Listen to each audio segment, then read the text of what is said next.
പുത്രനും ശുദ്ധമുള്ള റുഹായുമായ സത്യേക ദൈവത്തിൻ്റെ നാമത്തിൽ തനിക്ക് സ്തുതി. ബലഹീന്മാരും ഭാവികളുമായ നമ്മുടെ മേൽ തൻ്റെ കരുണയും മനോഗുണവും രണ്ട് ലോകങ്ങളിലും സദാ വസിച്ചിരിക്കുമാറാകട്ടെ. ആമീൻ. ദൈവത്താൽ അനുഗ്രഹിക്കപ്പെട്ട വിശുദ്ധ ജനമേ, പരിശുദ്ധ സഭ മശീഹായുടെ പാവനമായ നോമ്പ് ആചരിച്ച് പീഡാസഹന മരണത്തിലൂടെ ഉയർപ്പിൻ്റെ മധുരം നുകർന്ന് പുതിയ ഞായറാഴ്ചയിലേക്ക് പ്രവേശിച്ചിരിക്കുക.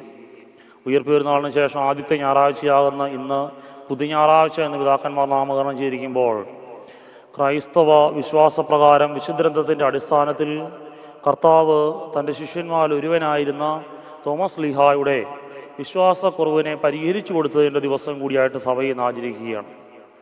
നാം വായിച്ചെടുത്ത ശുദ്ധമുള്ള ഏവങ്കേലിയോൻ സന്ധ്യാനമസ്കാരത്തിലും പ്രഭാത നമസ്കാരത്തിലും വിശുദ്ധ കുർബാനയിലും ഒരേ ഏവങ്കേലിയോൻ തന്നെയാണ് ഇന്ന് വായിച്ചു കേട്ടത്. യോഹന്നാൻ ശ്ലീഹ രക്ഷാസുവിശേഷം 20-ാം അധ്യായം 19 മുതൽ 31 വരെയുള്ള വേദഭാഗങ്ങൾ.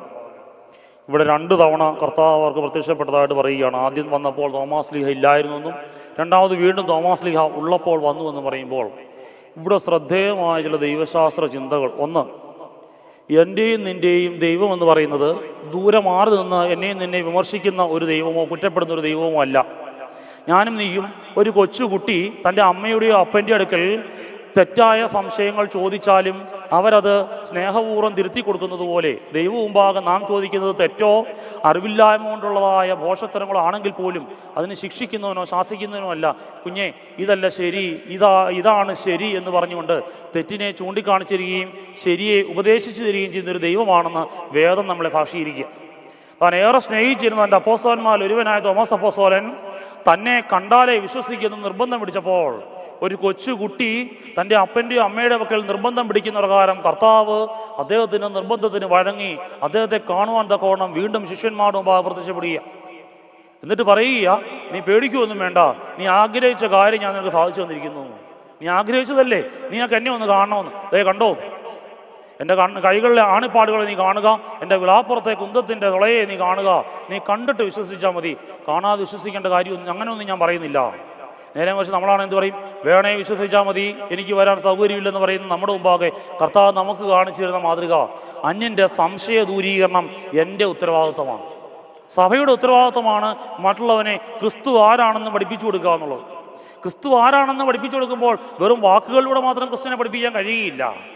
അതുകൊണ്ടാണ് ഭാഗ്യവാന പൗലോസ് അപ്പോസ്തലൻ പറയുന്നത്, പ്രവൃത്തികൾ കൂടാതെയുള്ള വിശ്വാസം എങ്ങനെ തെളിയിക്കാൻ കഴിയുമോ? അപ്പം നിന്റെ പ്രവൃത്തി ആയിരിക്കണം. മഹാത്മാവ് പറഞ്ഞതുപോലെ എൻ്റെ ജീവിതമാണ് എൻ്റെ സന്ദേശം. അപ്പോൾ എൻ്റെ പ്രവൃത്തി മുഖാന്തരം അന്യൻ എന്നിലൂടെ ക്രിസ്തുവിനെ കാണുവാൻ തക്കവൻ ഇടയാകുമ്പോഴാണ് സുവിശേഷ പ്രഘോഷണം സാധ്യമായി തീരുന്നത്. അതാണ് സഭയുടെ ഉത്തരവാദിത്വം. അപ്പോൾ ക്രിസ്തു ഇവിടെ തന്നെ തൻ്റെ സ്ലീഹന്മാരൊരുവനെ തോമസ് ലീഹായ്ക്ക് കാണിച്ചു കൊടുക്കാൻ തക്കവണ്ണം മറ്റുള്ളവർക്കൊക്കെ കാണിച്ചു കൊടുത്തു. ഇനി ഇദ്ദേഹത്തിനോടുള്ള അദ്ദേഹത്തിന് കാണിച്ചു കൊടുക്കാൻ തക്കവണ്ണം വീണ്ടും വന്നപ്പോൾ അവിടെ ഒരു സഭയുടെ മുഴുവൻ സംശയ ദൂരീകരണം നടക്കുക. ഇന്നത്തെ പ്രഭാത നമസ്കാരത്തിൻ്റെ പ്രിമിയോന് ശേഷമുള്ള ശ്രദ്ധായിൽ വായിച്ചു കേട്ട പ്രകാരം തോമസ് ലീഹായ്ക്ക് താൻ പ്രത്യക്ഷപ്പെട്ട് സംശയ ദൂരീകരണം നടത്തിയതിലൂടെ സഭയ്ക്കിനി അവനെപ്പറ്റി സംശയിക്കേണ്ട കാര്യമില്ല. നിനക്ക് കുറ്റങ്ങളും കുറവുകളും ഒക്കെ ഉണ്ടാകും.